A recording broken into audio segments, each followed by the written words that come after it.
चला तर मुलांनो, आपण आज एक खेळ खेळणार आहोत। तर असं आहे की मी तुम्हाला एक कोडं विचारणार आहे, नीट ऐका बरं का। कोडं ऐकायचं आहे आणि त्याचं उत्तर काय असेल ते सांगायचे। उत्तर तुम्हाला वाटते तुम्ही सांगायचे आणि जागेवर जाऊन बसायचे। कोडं नीट ऐका हा। बघा काय कोडं आहे। जर तुम्हाला तहान लागली, बघा, जर तुम्हाला तहान लागली तर तुम्ही ते पिऊ शकता। पूर्ण ऐका, कोडं ऐकलं का? पूर्ण कोडं ऐका। जर तुम्हाला तहान लागली तर तुम्ही ते पिऊ शकता।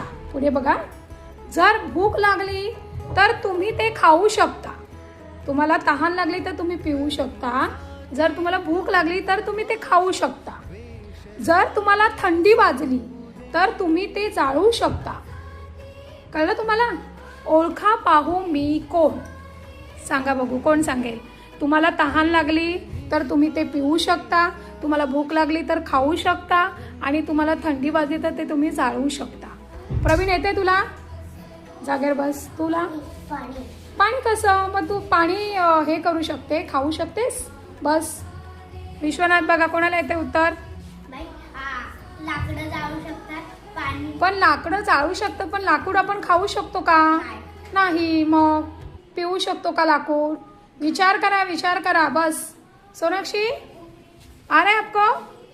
बैठो, विचार करा शिंदे, विचार कर।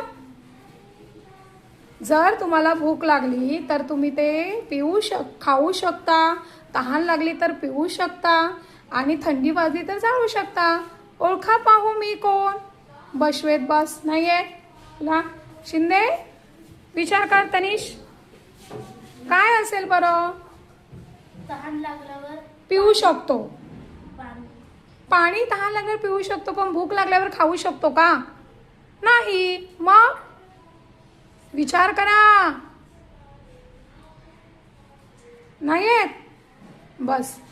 बघा अजून विचार करा। सांग वंशिका। तहान लागली तर पिऊ शकतो, भूक लागली तर खाऊ शकतो आणि थंडी वाजल्यानंतर आपण ते पेटवू शकतो। नाही? बस। शिवम बोल। बघ, विचार कर। काय? तहान लागली तर आपण ते पिऊ शकतो, भूक लागली तर खाऊ शकतो आणि थंडी वाजली तर त्याचं बघा ते पेटवू शकतो। विचार करा। कल्याणी येत आहे? भूक लागल्यावर जेवण खाऊ शकतो।